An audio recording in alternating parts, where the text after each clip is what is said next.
Gente, vamos ler a Bíblia. Nós estamos refletindo em Lucas capítulo 10 e eu queria mais uma vez ler esse texto. A cada mês a gente escolhe um tema para a gente conversar e o tema desse mês de fevereiro foi o caminho do amor, e o texto que a gente refletiu foi essa parábola que a gente conhece como a parábola do bom samaritano. Diz assim, Lucas 10, 25. Certa ocasião, um perito da lei levantou-se para pôr Jesus à prova e lhe perguntou: Mestre, o que preciso fazer para herdar a vida eterna? O que está escrito na lei? Respondeu Jesus. Como você a lê?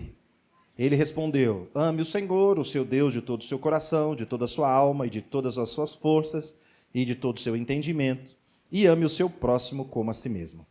Disse Jesus: você respondeu certamente, faça isso e você viverá essa vida eterna que você procura. Mas ele, querendo justificar-se, perguntou a Jesus: e quem é o meu próximo? Em resposta, disse Jesus: um homem descia de Jerusalém para Jericó quando caiu na mão de assaltantes. Esses lhe tiraram as roupas, espancaram-no e se foram, deixando-o quase morto. Aconteceu estar descendo na mesma estrada um sacerdote, quando viu o homem, passou do outro lado. E assim também um levita, quando chegou ao lugar e o viu, passou por outro lado. Mas um samaritano, estando em viagem, chegou onde se encontrava o homem, e quando o viu, teve piedade dele. Aproximou-se, enfaixou-lhe as feridas, derramou nelas vinho e óleo, depois colocou sobre o seu próprio animal, levou-o para uma hospedaria e cuidou dele. No dia seguinte, deu 2 denários ao hospedeiro e lhe disse: cuide dele. Quando eu voltar, eu lhe pagarei todas as despesas que você tiver. Qual desses 3 você acha que foi o próximo do homem que caiu nas mãos dos assaltantes?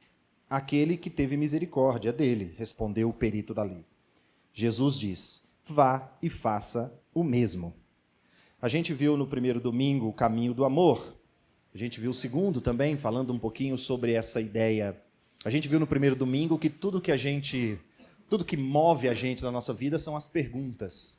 Tudo que a gente vive, tudo que a gente implementa, tem uma máxima do canal Futura que diz que não são as respostas que movem o mundo, são as perguntas.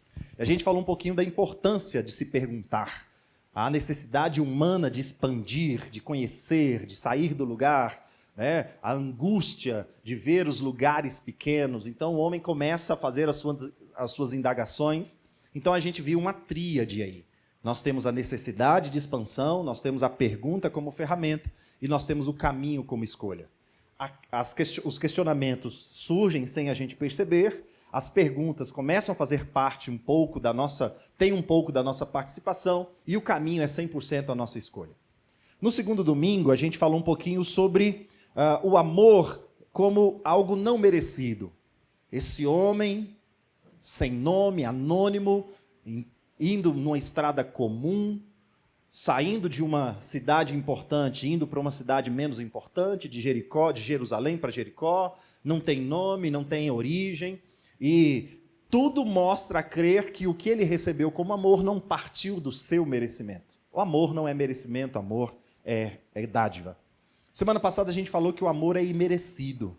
Não existe o amor além de merecido, o amor é espontâneo, o amor não é a partir de alguma coisa construída, mas esse amor é muito mais do que o Daniel falou, muito interessante, que o evangelho apresenta o amor na sua mais essência, na sua maior profundidade em essência. E hoje a gente vai terminar a nossa... É claro que a gente não esgota nenhum tipo de assunto, mas é só para finalizar o mês e a gente conversar. E eu queria lembrar com a gente um ponto que essa parábola traz para a gente. E essa nossa conversa de hoje começa no Carnaval de 2026, na polêmica da semana, em que juntaram carnaval, lata e família. E aí virou virou um negócio aí na internet. Uma ala de uma escola de samba fez uma alegoria, onde ele colocou uma lata simbolizando uma conserva, colocou um rótulo de uma família e dentro ela colocou um objeto. E aí a gente teve várias interpretações a respeito desse movimento, que sim, foi uma crítica. E aqui a gente não vai doutrinar o que você pode pensar ou não. Tem gente que levou isso para o lado da política, tem gente que levou isso para o lado da religião, tem gente que levou isso para o lado da família. Tudo certo, tudo em paz. Eu gostei de observar aquela cena pensando numa mensagem que para mim foi muito interessante. A lata de conserva estampada família no seu rótulo, mas dentro havia um mofo. Dentro havia algo estragado. Dentro havia algo que não condizia com o rótulo. Algo no interior não condizia com a proposta de ser uma conserva. O ambiente que era propício para se conservar algo foi violado e ele não conservou mais. Então eu gostei muito dessa interpretação, que diz o seguinte: às vezes os rótulos, às vezes as propostas, às vezes os desejos, às vezes as intenções são deterioradas por algo, de forma que se mantém a lata, se mantém o rótulo, se mantém a intenção, mas quando abre já não está mais daquela forma que se propunha. Quem aqui já não guardou um alimento esperando o momento certo de comer, e na hora que você foi comer ele já não estava mais tão saboroso? Quem aqui já não guardou uma roupa nova para usar naquela ocasião, e chegou naquela ocasião você estava mais magro? É o sonho de todo. Você pensou que eu ia falar o contrário, né? Ou seja, eu gostei muito dessa perspectiva, porque não é uma perspectiva só crítica no sentido da política, do governo. Não, é algo muito mais profundo para a gente conversar. Essa cena em que algo que precisa ser apresentado, mas acaba não sendo, que a gente pode chamar de hipocrisia, ou de não propósito, ou de desvalorização, é um assunto muito mais antigo do que o Carnaval de 2026. Nós temos um eterno conflito entre aquilo que a gente projeta como intenção, como propósito, como vontade, como necessidade ou como desejo, e aquilo que na realidade a gente vive. A gente sempre entra nessa crise entre o ideal e o real. Nem sempre a gente vive o ideal. E sim, nós temos as nossas latas de conserva, nós temos os nossos emblemas estampados, mas nem sempre a gente consegue viver. E no caso da família, é um lugar onde se vive isso, sim. Nem toda postagem no Instagram revela realmente a realidade do dia a dia de uma família, de um casal, de uma experiência, etc. e tal. Então, a proposta dessa leitura para mim, foi nesse lugar, de a gente sempre parar para pensar e procurar ao máximo alinhar o nosso ideal com o nosso real, e também aliviar um pouco da nossa culpa, de que sim, teremos as nossas realidades que nem sempre coadunam com os nossos álbuns de fotografia e nem sempre coadunam com as nossas postagens nas redes sociais, ou o nosso ideal, o nosso desejo.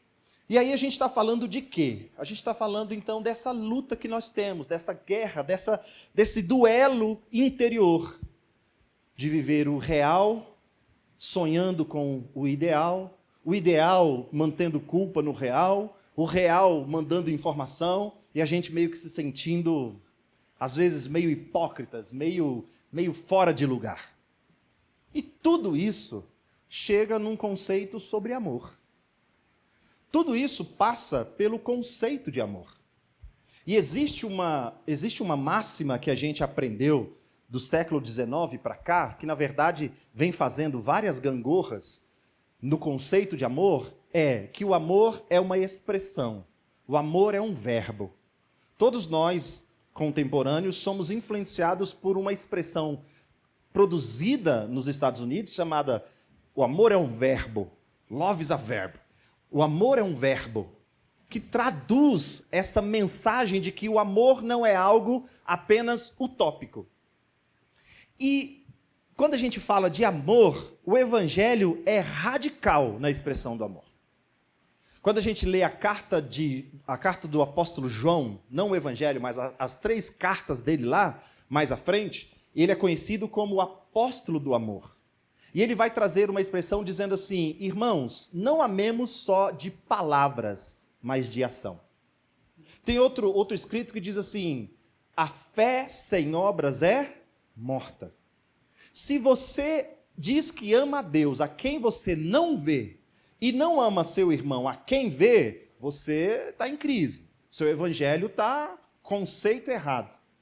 E a gente entende, a gente vai percebendo essa leitura de João, essa proposta do evangelho em trazer o amor como um verbo, como uma ação, como uma entrega, como algo de mim para o outro, de uma forma tão categórica, justamente por contrastar, por apresentar uma outra proposta diferente da que os gregos traziam. O mundo contemporâneo, principalmente do primeiro século após Cristo, era um mundo influenciado pela concepção da ideia, o mundo das ideias. A ideia platônica, a ideia grega, de que o homem é evoluído a partir das suas ideias, de que essa matéria é pecaminosa, de que essa matéria não serve para nada. O que vale é o conceito, o que vale é a expansão da mente, o que vale é a elaboração sobre os conceitos. João vai dizer assim: calma aí, junto com a expressão de conceito, o amor também precisa ser uma entrega. Junto com o conceito mais elaborado que você tiver, o amor também precisa atingir. Daí, a gente começa a conhecer, então, essa guerra do amor romântico com o amor entrega. E a gente vai percebendo no contexto histórico, por várias vezes, as duas concepções meio que duelam. No século XVIII e XIX, nós éramos tendenciosos ao amor romântico. Agora, século XXI, nós somos motivados pelo amor performance, pelo amor da rede social. Se a gente vai pedir um cônjuge em namoro, se a gente vai fazer um rolezinho, a gente tem que ir lá postar, porque aquilo precisa ser uma prova de amor para todas as pessoas que me seguem. No século I, lá, quando João escreveu a carta dele, o que valia era o quão elaborado o seu conceito de amor é. Vem João e diz assim: não, temos que amar em palavra. O apóstolo Paulo vai dizer assim: não se conformem, mas transformai-vos pela renovação da sua mente, a fim de que você experimente a boa, agradável e perfeita vontade de Deus. Ele diz assim: o nosso culto é racional, nós entregamos o nosso corpo em sacrifício vivo, santo e agradável a Deus. Todas essas expressões do Evangelho são expressões que vão trazer para nós essa ideia, equilibrando entre o amor ideal, o amor conceitual, o amor romântico, com o amor ação, com o amor prático, com o amor que faz disso a sua entrega.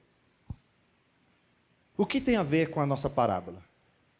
Se a gente ler essa parábola na nossa concepção cultural, a gente vai entrar na mesma onda, na mesma brisa, na mesma brisa que esse rapaz aqui. A pergunta dele foi o quê? Mestre, o que eu tenho que fazer? O que eu tenho que fazer? O que eu tenho que fazer? Jesus, me dá a receita do que eu tenho que fazer para eu demonstrar amor. O que eu tenho que fazer em prol do outro para eu provar que eu o amo. Perceba aqui mais uma vez o amor conceito e o amor prático tendo o seu duelo. A pergunta dessa parábola foi: o que eu tenho que fazer para provar? Nós acreditamos nesse amor. Nós acreditamos nesse amor. E aí Jesus vai apresentar para ele um caminho, Jesus vai apresentar para ele uma direção, e ele vai ter uma dificuldade que ele vai dizer assim: tá, mas quem é o meu próximo? Perceba que esse primeiro momento da parábola, ele está dizendo assim, o conceito de amor dele está a partir de si. O que eu tenho que fazer? O que eu tenho que fazer? O que eu tenho que fazer? Acompanhe comigo o verso 36. Jesus conta toda a história. No final da parábola, Jesus fala assim: qual desses três, o samaritano, o levita e o sacerdote, qual desses três foi o próximo do homem que caiu? Gente, eu tô lutando aqui para vocês entenderem o que eu quero trazer desse texto. O texto começa dizendo: o que eu tenho que fazer. O que eu tenho que fazer. Quem é o próximo com quem eu vou conseguir? Eu vou fazer. Percebe? Eu tenho, eu escolho, eu faço. No final da parábola, Jesus fala assim: quem foi o próximo do homem que estava deitado? Jesus não coloca o foco em quem quer demonstrar amor. Jesus coloca o foco em quem precisa receber o amor. O foco de Jesus aqui não é o que eu escolho, o que eu faço, o que eu posso, o que eu entrego. O foco de Jesus aqui em demonstrar amor, em ensinar sobre amor, é o que o outro precisa. Muda todo o contexto do texto. Muda tudo. O perito da lei ficou até chateado. Falou: mas quem é o meu próximo? Porque dependendo do próximo, eu não sei se eu vou conseguir. Jesus mostra para ele um caminho. Vai dizer assim: você estará no caminho do amor. E nesse caminho, não é você quem escolhe. Você vai estar disponível para ser escolhido. O que Jesus está mostrando aqui, em primeiro lugar, é que não é sobre a nossa escolha. Não é sobre as nossas forças. O amor não é uma força de nós. O amor não é uma tentativa nossa. O amor não é uma prerrogativa minha. O amor não é atribuição minha. O amor não tem origem em mim. O amor não tem a sua ocasião pela minha energia, pela minha disposição. O amor não é a minha entrega. O amor é quando eu percebo no outro a necessidade dele. O amor não está naquilo que eu promovo. O amor está naquilo que o outro necessita. Jesus tira o foco de quem é o perito e coloca o foco em quem é o assaltado. Jesus não está colocando o foco do ensino de Jesus aqui, não é a partir da premissa do perito, do quem tem condição, de quem escolhe, de quem tem dinheiro, de quem pode, de quem tem possibilidades. O foco de Jesus aqui na revelação do amor é a partir de quem está assaltado. O que Jesus está perguntando para esse perito seria mais ou menos assim: você está disposto a querer saber, mas se um assaltado te escolher, você está disposto? Se o necessitado for um assaltado, você está disposto? Esse caminho do amor que Jesus está apresentando. Não é sobre a minha força, é sobre a minha disposição. Não é sobre a minha qualidade, é sobre a minha disponibilidade. Não é sobre as minhas características, é sobre as minhas mãos abertas, é sobre a minha disponibilidade. O amor que faz tudo a partir de mim, ele não é completo. Porque o amor precisa ser escolhido a partir de quem está próximo. Tem uma música do Jota Quest, muito legal, Jota Quest, que ele diz assim: porque o amor pode estar ao seu lado. Ele está dizendo sobre a busca do amor, a busca do amor, a busca do amor. E a gente está o tempo todo em busca do amor. Em busca do amor, eu quero, a busca do amor, a busca do amor. O que fazer para encontrar o amor? O que fazer para encontrar o amor? E Jesus está falando assim: calma. Não é você quem vai encontrar as formas de amar. É o amor quem vai encontrar você no meio do caminho. Não é, eu não sou o próximo do homem. É o homem que vê em mim que eu sou o próximo dele. Percebeu? Se a gente sai na louca querendo amar, A gente faz do outro o quê? Um objeto para quem? Para nós. Porque a pergunta desse homem foi: quem eu preciso amar para eu evoluir? Quem eu preciso usar para o meu benefício? Quem eu preciso dar todo o meu dote? A quem eu preciso demonstrar toda a minha potência para sim eu ser aprovado? O que eu preciso fazer para ter a vida eterna? Essa foi a pergunta. E aí, o bêbado, o drogado, a mulher, o homem, o vizinho, a mãe, o filho, se tornam apenas objeto para quê? Para nossa evolução. Não é isso que Jesus está dizendo. Jesus está dizendo assim: ande, conheça o caminho do amor. E nesse caminho, alguém vai escolher você como o próximo dele. Amor não é sobre as minhas potencialidades. Amor é sobre a minha disposição. Amor não é sobre o que eu oferto. Amor é sobre o quanto a pessoa pode chegar. Amor não é sobre as minhas potencialidades para quem é inferior. Amor não é o meu dinheiro para quem não tem. Amor não é minha comida para quem não tem.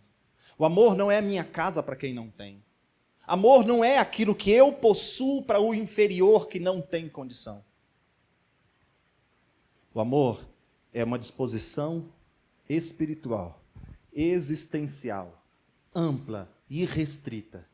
E quem aparecer, identificar em mim que eu sou o próximo dele. Porque se for a partir de mim, eu vou escolher quem é próximo ou não. Eu vou escolher se fulano é meu próximo ou não. Eu vou escolher se fulano é o meu próximo. Ah, mas nessa condição não.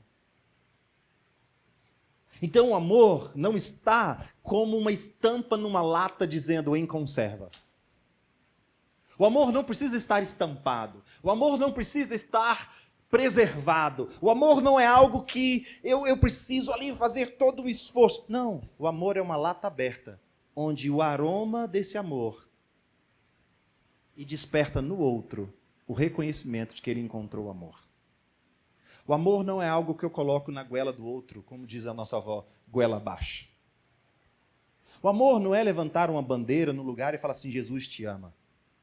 O amor parte da minha disposição em estar no caminho e o outro perceber o amor. E o outro ser resgatado no amor. E o outro ser amparado no amor. Quem ama, às vezes, nem sabe que amou. Quem de fato está nesse caminho, nem sempre fica fazendo conta. Você já passou por uma situação em que você foi ajudado por alguém, sem esse alguém perceber? E anos depois, dias depois, meses depois, quando você encontrou com essa pessoa, você, rapaz, quero te agradecer aquele dia que você me ajudou. Quando o amor é genuíno, essa pessoa fala assim: mas eu te ajudei? Mas eu não falei nada. Nossa, mas não dei dinheiro, não dei carona. Não, você me deu um abraço. Não, você proferiu uma palavra. Não, o seu olhar. Não. Contei aqui esses dias com uma pessoa que passou pelo divórcio, passou muito tempo, muitos anos, sendo extremamente julgada. E uma pessoa que chegou 4 anos depois na vida dela, que não sabia de nada, desmontou o coração dela quando foi a primeira pessoa nesse ciclo todo que perguntou assim: como você está? Amor não é o que eu faço. Amor é o caminho onde eu estou, que o outro reconhece. Nós temos uma ânsia, nós temos uma necessidade de fazer para ser. E Jesus está dizendo assim: sai desse lugar. Você não precisa fazer nada. Você não foi dotado de uma tarefa em que o professor está lá dando um ticketzinho verde se você ama de forma adequada. O outro não é um laboratório para a sua evolução. O outro não é uma escola para você ser aprovado. O outro não é um estágio para você receber o certificado. Amor é um caminho. E se eu entro nesse caminho, eu serei o próximo de quem reconhece em mim eu sendo. Então Jesus não está olhando nesse texto pela ótica do perito. Jesus conta essa parábola olhando pela ótica do assaltado. É ele quem pôde ou não reconhecer o amor em quem passava por ele. E ele reconheceu o amor num samaritano que estava no caminho do amor. O segundo lugar que eu queria olhar com a gente nesse texto. Só para terminar esse primeiro. A gente ama abraçar bêbado. A gente ama abraçar prostituta. A gente ama ir lá no carnaval e evangelizar. A gente não tem problema com isso. Paulo até alerta dizendo assim: mesmo que eu dê o meu corpo para ser queimado, mesmo que eu distribua todos os meus bens, mesmo que eu manifeste todas as minhas potencialidades, mesmo que eu desenvolva toda a minha espiritualidade, transcendência, se eu não estiver no caminho do amor, isso não vai valer nada. O que é isso? A gente gosta de abraçar bêbado. Para eu ser salvo? Meu amigo, o que é um bêbado perto da minha salvação? Eu dou até um beijo nele. A gente ama dar uma cesta básica para pobre. Não tem problema com isso. O problema é se o pobre vai comer na nossa mesa. O problema é se o bêbado vai dar um beijo em nós. O problema não é eu fazê-lo. O problema é se o outro encontra em mim esse amor. Ir nunca foi nosso problema. Ir nunca foi.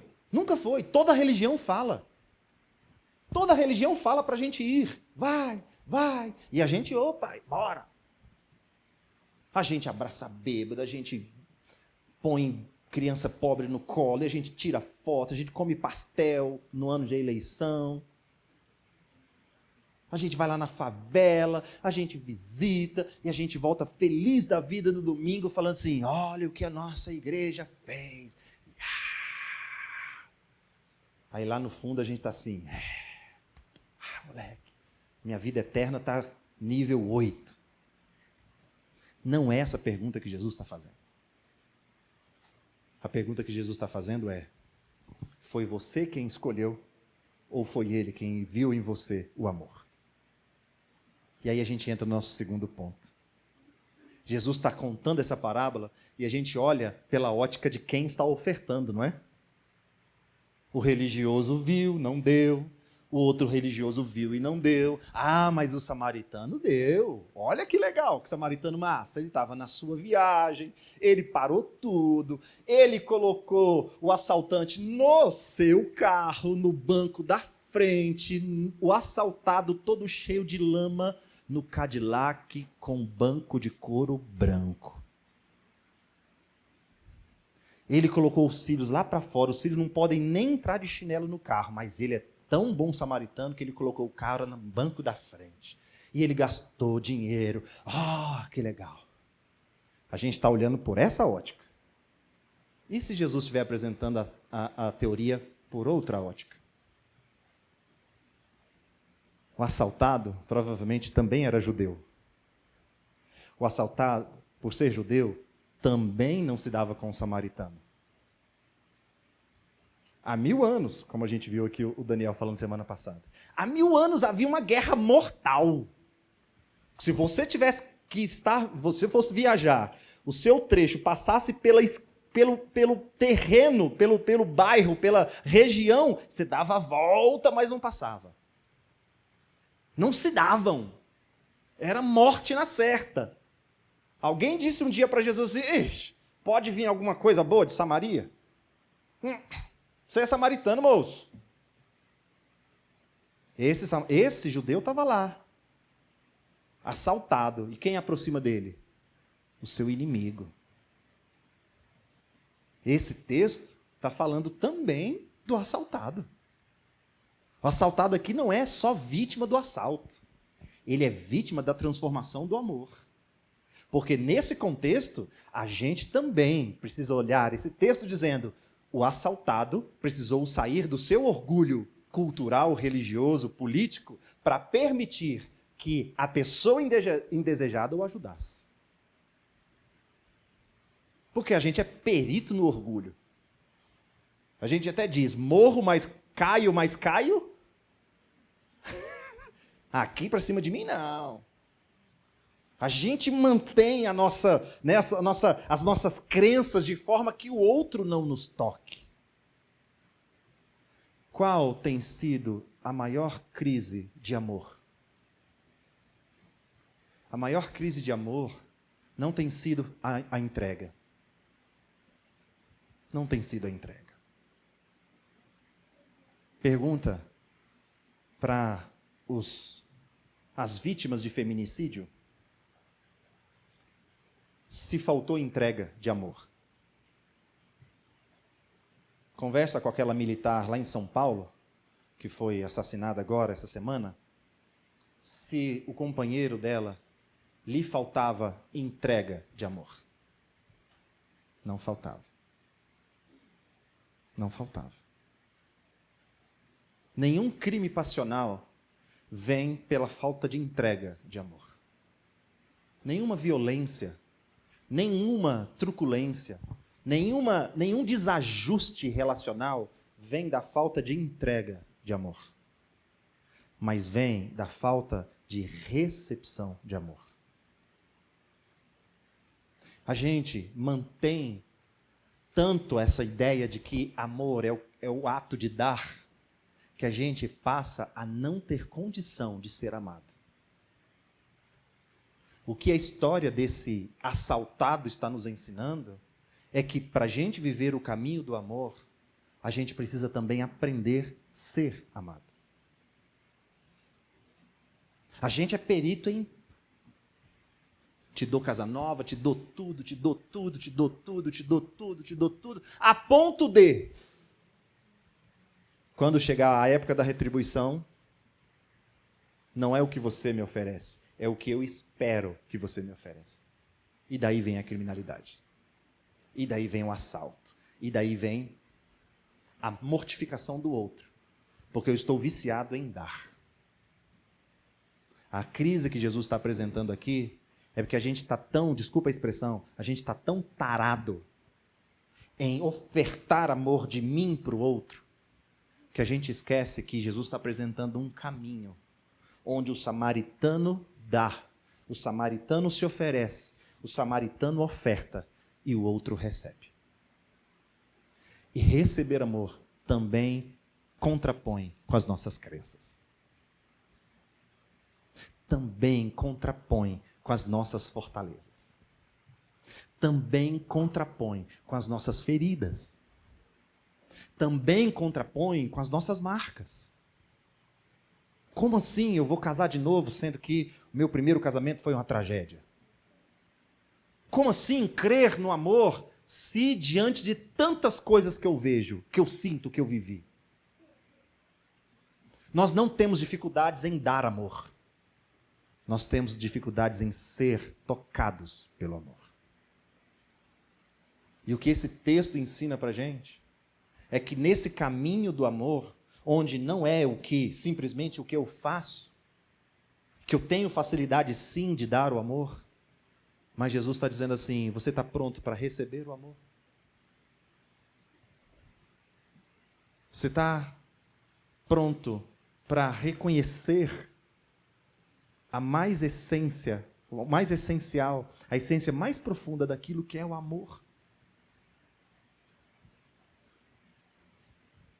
E aí a gente vai percebendo isso nas mais variadas circunstâncias. Tem gente que não consegue pedir favor. Tem gente que não sabe receber elogio. Tem gente que não se dá bem com ajuda.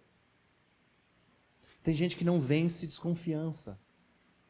Tem gente que não vence situações, estou falando de nós. Nós não vencemos coisas tão simples. Por quê? Porque para o amor a gente está fechado.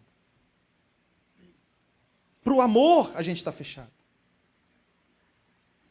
Para o amor a gente se fecha. Para o amor a gente fala: não, aqui não. Não toca nisso. Para o amor a gente fala: não toca nesse assunto. Não fala isso sentados à mesa, por favor, não vamos estragar o nosso jantar. Para o amor a gente não vence, a gente não é tocado pelo amor. A gente transforma as nossas experiências em controle, a gente transforma as nossas experiências em dádivas, a gente transforma o nosso próximo segundo a nossa ótica, mas se alguém pega a gente com calça curta, a gente não gosta disso. Tem um transtorno tão sério, que eu já falei aqui sobre ele, de crenças de desvalor, que a pessoa que ganha um presente, inconscientemente, ela dá um jeito de acabar com esse presente. Se a pessoa ganha um celular de presente, o cérebro dela, baseado na crença do desvalor, se sente tão indigna de ganhar um presente que nos próximos meses ela vai dar um jeito de acabar com esse celular. O celular vai viver caindo, vai quebrar a tela, vai esquecer nos lugares, vai sentar em cima, vai cair no carro. Porque o que está regendo não é o que ela dá. Se você pedir um celular para ela, ela te dá o melhor.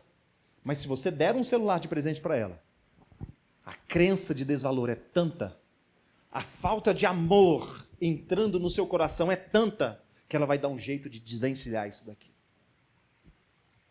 Então esse texto não é sobre o quanto a gente quer amar.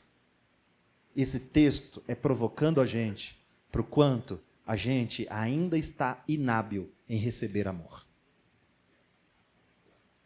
Se um filho te corrige, como é que você se sente? Se o seu cônjuge te dá um toque, como é que você se sente? Se acontece um episódio na sua casa, como é que você se sente? A gente arma as nossas defesas. A gente fecha os nossos vidros do carro. A gente dá a moeda no sinal. Mas deixa o pedinte aparecer lá no sinaleiro e vir ao seu encontro. O que você faz? Porque uma coisa é eu ofertar, outra coisa é ele chegar perto de mim. A gente vai lá na favela, mas o difícil é a gente ver o pedinte lá da favela na nossa rua. A gente aciona o 90 na hora. A gente vai lá no orfanato, mas deixa o orfanato vir comprar um lote do lado do nosso bairro. Percebe, gente? Percebe esse movimento? A gente vai para a África, mas não quer os africanos aqui trabalhando na nossa padaria. Vamos evangelizar a Venezuela, vamos. Mas a gente está aí levantando bandeira, reclamando dos venezuelanos que estão aqui. Faz sentido, gente? A gente ama o nosso filho e fala, filho, ó. Mas quando o filho vem, fala assim, mãe, por que você está tão brava? Sai daqui, menino, me respeita. Opa, calma aí, é sua mãe, não fala assim com sua mãe, não. Calma aí. Será que o toque do seu filho não é um toque de amor? Dizendo assim, mãe. Esses dias eu estava lá em casa e a Rafinha, muito esperta. Pai, você está sendo irônico. Não é um toque de amor? Não é um toque de amor? Então, de alguma forma, a gente está viciado em amar. A gente está viciado em amar. Mas a gente está extremamente esgotado em receber amor. Por que o amor não toca a gente? Por que a autossuficiência nos toma ainda? Por que esse desejo de controle, de poder, ainda nos toca? Por que resistência em fazer terapia, se não a falta de amor próprio? Já percebeu? Por que a resistência em cuidar de nós, se não é a falta de receber esse amor? A gente está amando, a gente está dando os bens, a gente está dando corpo para ser queimado, a gente está estudando todas as formas de amar, a gente está aí, emanando amor. E a gente está, Deus, eu estou amando, a minha vida eterna aí, segura aí para mim, a minha vaga é minha. O Gedinho está fazendo agora, o que a igreja fulano de tal está fazendo, então vamos fazer também. Bora, o que meu vizinho está fazendo para amar, bora. Não falta curso de amar. Não falta estratégia para amar. Mas está faltando o quê? Disposição em ser amado. A gente não tolera uma conversa olhos nos olhos. A gente não se abre para ninguém. A gente não fala das nossas fraquezas. A gente não fala das nossas vulnerabilidades. A gente não fala para o nosso cônjuge que a gente está com ciúme. A gente não fala para o nosso filho que a gente está com medo. A gente não fala para o nosso amigo que a gente está viciado em tigrinho. A gente não fala para o nosso amigo que a gente está viciado em pornografia. A gente não fala para o nosso cônjuge que a gente está sendo ameaçado em alguma área moral da nossa vida. A gente não fala sobre isso. A gente não abre o nosso coração. A gente não abre os nossos podres, nem a nossa história. Mas a gente quer amar. A gente quer amar, quer amar, quer amar, quer amar, a gente quer amar. Ah, quer amar. A gente vai, viaja e encontra gente. E cada vez que a gente encontra, cada vez que a gente tenta, cada vez que a gente... Parece que a gente retrocede o tempo inteiro. Parece que o amor falha. Parece que o amor não é suficiente. Parece que a entrega nunca é suficiente. Parece que a oferta nunca é suficiente. Legal a fala da Veca aqui hoje, né? A gente foi ensinado e às vezes parece que a nossa oferta nem é suficiente. Nem vai chegar. Será que o amor do meu filho vai ser suficiente? Será que o que eu estou fazendo como pai? Será que eu estou fazendo como mãe? Ai meu Deus, será que meu presente? Ai meu Deus. E a gente fica nessa ânsia de amor, ânsia de amor, ânsia de amor, ânsia de amor, ânsia de amor. Quando na verdade Jesus está dizendo, senta. Você é um assaltado. Você é uma assaltada. Que precisa romper com todas as suas crenças, todos os seus mecanismos de defesa, para que o amor te encontre. Deixa alguém te abraçar. Quando alguém perguntar se está tudo bem, vença o politicamente correto. Pode chorar e falar assim, cara, não está bem não. Já que você perguntou. Se alguém vier te abraçar, abrace. Se o seu filho questionar alguma coisa com você, fala, meu filho, eu não sei, vamos procurar junto. Se alguém descobrir uma fraqueza sua, solta os pontos. Para que a gente está nessa vida? A gente não está nessa vida, o que essa parábola está ensinando para a gente. Nós não estamos nessa vida para construir métodos de amor. O que eu tenho que fazer? O que eu tenho que fazer? Qual é? Pablo Marçal. Arrasta para cima. E acorda às 5 horas da manhã e faz curso, e exorcismo, e satanás, e pá, e muda de igreja. Quantas igrejas você já passou, pelo amor de Jesus? E vai, e tá, e pá. Jesus está falando assim, relaxa, você é um assaltado. Você é uma assaltada. Que está à beira do caminho. Onde não há perito na lei, onde não há sacerdote, onde não há levita, só existe alguém com o coração aberto para te amar. Amém? Para que a gente está aqui? A última coisa que eu gostaria que estivéssemos aqui é para culto. Sabe por quê? Porque nem sempre o Tiagão vai pregar legal, vai cantar legal. Nem sempre a banda vai ser legal. Nem sempre o som vai ficar legal. Tá um climinha gostoso aqui, né? Mas daqui a pouco vai estar um calor aqui. A gente não vai estar bem-humorado sempre. O pastor não vai pregar bem sempre. Não vai ser legal sempre. Mas o que a gente sempre vai ter aqui? Toda vez que você pisar aqui, o que você vai ter aqui? O que a gente vai ter aqui? Uma estrutura? Um culto? Um método? Um arrasta para cima? Uma injeção miraculosa que sua semana vai ser legal? Não. Toda vez que a gente estiver aqui, vai ter um abraço querido. Vai ter um cumprimento saudoso. Vai ter um café com açúcar e um sem açúcar. Vai ter um chá. Vai ter a pizza e a fruta. Vai ter a mesa, vai ter tudo isso aqui. É para quê? Para Deus? Não. Tudo que a gente tem aqui é para a gente caminhar nesse caminho do amor. Para a gente ser o bom samaritano de alguém. e, ao mesmo tempo, ser o sequestrado, o assaltado para o bom samaritano. O que o mundo espera da gente? O mundo não espera a nossa dádiva. Gosto de um vídeo que tem do Barack Obama. Aí mostra vários cortes de outros presidentes descendo do helicóptero presidencial. E todos eles fazem o mesmo movimento. Saem, saem, saem. E tem um vídeo do Barack Obama que ele sai do helicóptero, volta e cumprimenta o comissário. É isso que as pessoas vão notar. As pessoas não vão notar o dinheiro que você der para elas. Elas vão notar que ao dar o dinheiro, você olhou nos olhos. Elas não vão notar a cesta básica que a gente mandou. A cesta básica acaba. Mas elas vão notar que a gente cumprimentou com a mesma humanidade. O que o mundo está clamando? O que o mundo nota nas nossas ofertas? Não é as nossas ofertas de estrutura. O mundo, nós traduzimos isso. Ele é gente como a gente. Ele é gente como a gente. Então não é quanto o samaritano pôde ofertar.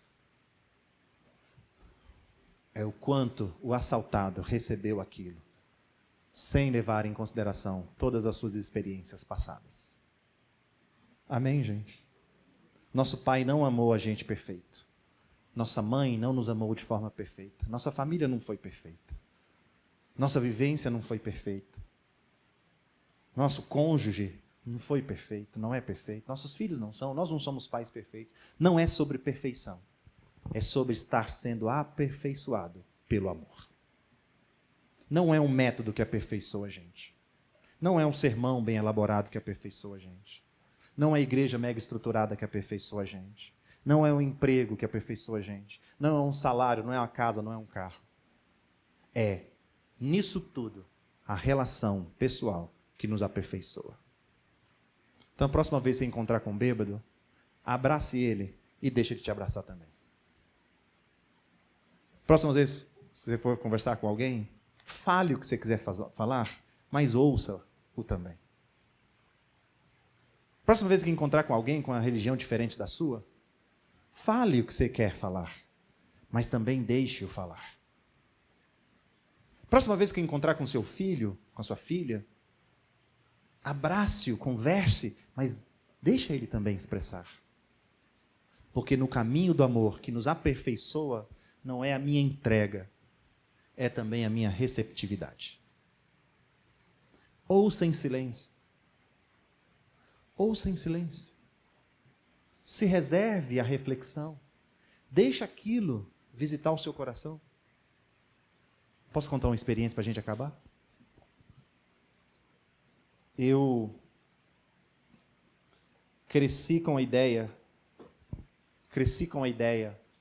de que eu não queria que as minhas filhas tivessem a experiência que eu tive no sentido de relacionamento afetivo. E logo quando a Luísa era novinha, até fui muito criticado por isso, obviamente, que eu falei assim, com 15 anos, quem vai dar camisinha sou eu. Misericórdia, tem que levar para a igreja. Eu falei, que igreja? Eu tenho que ensinar minha filha. Beleza.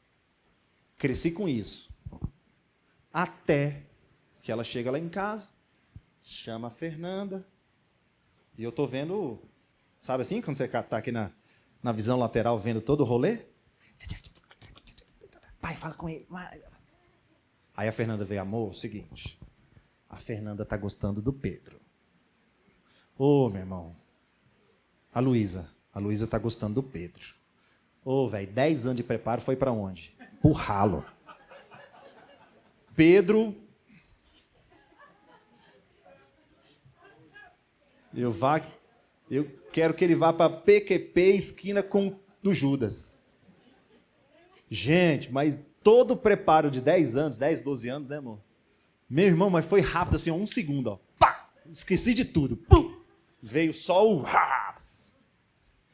Gente, eu fiquei 1 semana ruminando aquilo.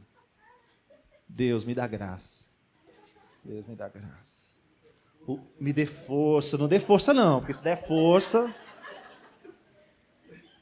Deus, é só graça agora. É só graça, é só graça.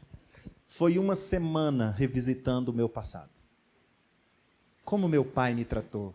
Como minha mãe. Como a cultura da época. Quais eram as minhas dúvidas. A quem eu pude contar quando eu me apaixonei. Quando eu senti desejo por uma menina. Quando eu dei o primeiro beijo na boca, quando eu perdi a virgindade, a quem eu recorri? E eu percebi, obviamente, a gente vai perceber que os nossos monstros não são pelo que nos trazem, são as nossas referências. Eu não estava bravo com a minha filha, eu estava bravo com os meus pais. Eu estava bravo com a minha história, que quando eu precisei não teve esse apoio, até pela cultura. Eu falei assim, Deus me dê graça, Deus me dê graça, Deus me dê graça. Uma semana. Até que eu falei assim, tá bom, amor, vou sair com a Luísa hoje. Chamei a Luísa para sair, no meio do caminho, em silêncio, mortal. E ela também. Andamos uns 15 minutos assim, que eu não conseguia falar, assim, eu não conseguia. Aí eu falei, eu falo o quê, velho? Eu falo assim, e aí minha filha, pode, não pode? Aí, quem é, não é? Eu só soltei assim, minha filha e o Pedro. E ela bateu assim e falou, eita pai, eu pensei que você nunca ia me falar isso, eu tô doida para falar. Pensei que você nunca ia me perguntar. Olha só. Pensei que você nunca ia me perguntar. E ali foi uma conversa saudável. Minha filha, você sabe o que é primeiro amor? Não, não sei. Falei, cara, você não sabe? Não, pai, nunca ouvi isso. Olha só. Nossa presunção. A nossa dificuldade em que o amor atravesse a gente.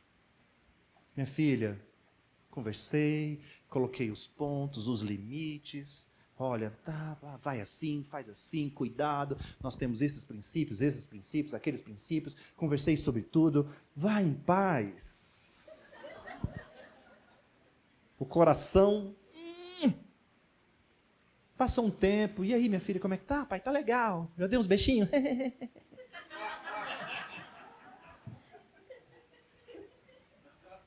Falei, amém, vamos lá. Me leva ali, pai. Levo, vamos lá. Tá. Passou um tempo, eu falei, e aí minha filha, e o Pedro? Pai, a relação esfriou.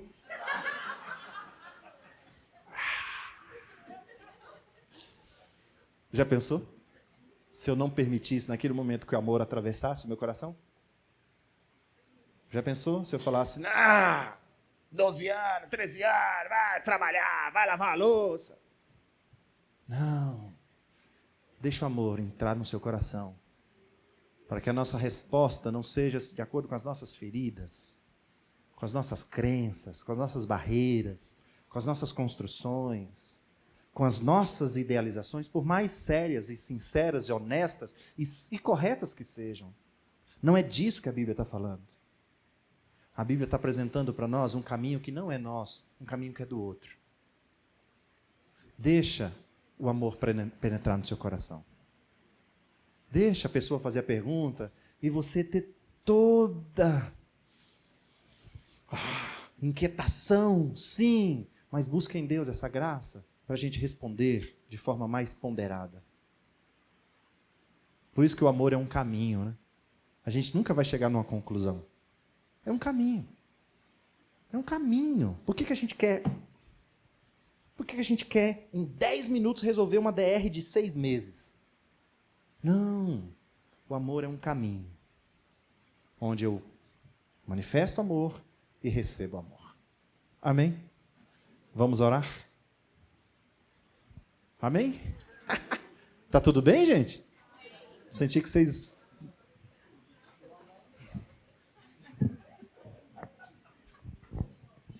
Deixa o amor entrar. Na rua, na chuva, ou numa casinha de sapê. Na chuva, na rua, na chuva, ou numa casinha de sapê. Não é estrutura. Não dê a sua oferta. Seja ofertado também. Não dê a dádiva. Seja alvo da dádiva também. Não vá na casa. Deixa as pessoas virem a sua também. Não diga que está tudo bem. Pergunte que está tudo bem também. Responda como é que está o seu coração. Acho que se a gente fizer isso, o mundo vai ser um pouquinho melhor. Se a gente fizer isso, a gente vai parar de usar o outro como forma da nossa evolução, como objeto da nossa revolução. E a gente vai criar uma forma de manifestar esse amor. Vamos orar? Tem coragem? Abra a sua vida. Abra o seu coração. Faça terapia. Tenha conversas difíceis. Tenha conversas profundas. Fale dos seus medos. Fale do que aconteceu. Reúna a sua casa e fale por que você tem medo. Por que você pensa assim? Por que você pensa assado? O caminho do amor é você ofertar, mas também ser invadido. Fale para Deus. Fale para si mesmo. Converse consigo, converse com o seu eu. Converse com a sua criança interna. Converse com o seu jovem interno. Por que você está com medo de não ter dinheiro? Por que você está com medo de não ser aceito? Por que você está com medo? Por que você foge dos assuntos? Converse com você mesmo. Homem, você homem, fuja desse lugar que homem não chora. Fuja desse lugar. Por que você está com medo? Por que você acha que você tem que ser forte o tempo todo? De onde vem isso? Lembre, nós somos os assaltados. Estamos à beira do caminho. E não tem nada em nós, a não ser receber amor, que vai fazer com que a gente evolua. A gente não tem nada a oferecer. Não é mérito. Não é de um lugar esperado. É inesperado. É imerecido. Por isso que ele precisa invadir o nosso coração também. Pai, obrigado, Senhor, pela tua palavra que nos confronta sempre.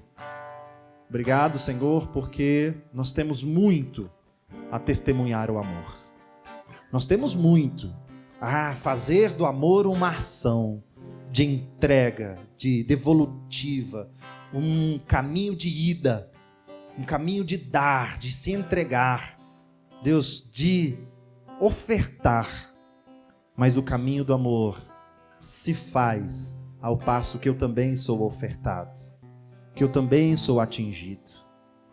O amor se manifesta no samaritano, na entrega do samaritano, mas também se manifesta, Deus, na passividade, na abertura e disponibilidade do assaltado.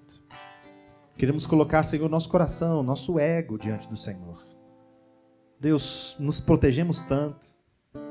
Deus, criamos tantas armaduras e defesas para não sermos atingidos, para não sermos mais tocados, com medo da ferida, com medo da decepção, com medo, ó Deus, do prejuízo, ó Deus, com medo daquilo que é a decorrência da nossa abertura. Não confiamos mais.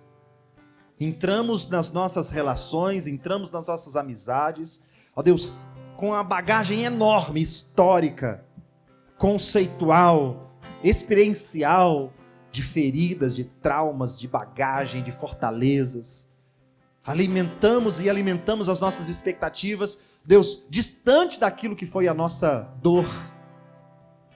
O amor não é conhecido por isso.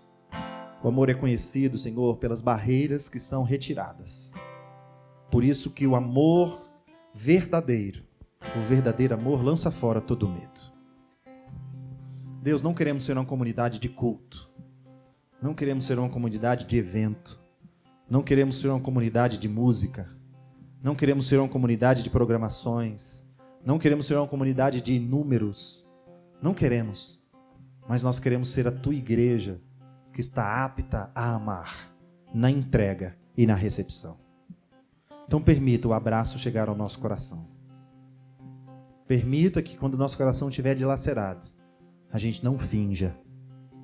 Permita que quando a dor estiver latejando, ó Deus, o nosso coração, o nosso ego, ó Deus, não domine isso, esconda. Deus, abra os nossos horizontes. Abra, nos dê graça, nos dê força, nos dê condição, ó Deus, para abrir a tampa pesada do nosso baú. Para retirar lá dos escombros da nossa alma aquela gaveta trancafiada de uma história, de um passado, de um acontecimento, de uma dor, de uma ocasião, que está aí governando toda a nossa vida, que está governando toda a nossa história, que está causando, ó Deus, transtornos terríveis adiante de nós. Obrigado, Senhor, pela oportunidade de entendermos que o amor lança fora o medo. Deus, limpa isso do nosso coração, porque a nossa mente diz que está escondido, mas a nossa vida, o nosso comportamento, as nossas escolhas revelam o quanto isso ainda está borbulhando na nossa história. Obrigado por nos curar nessa manhã, no nome de Jesus. Amém. Dê um beijo aí em quem está do seu lado. Vocês gostam dessa paz.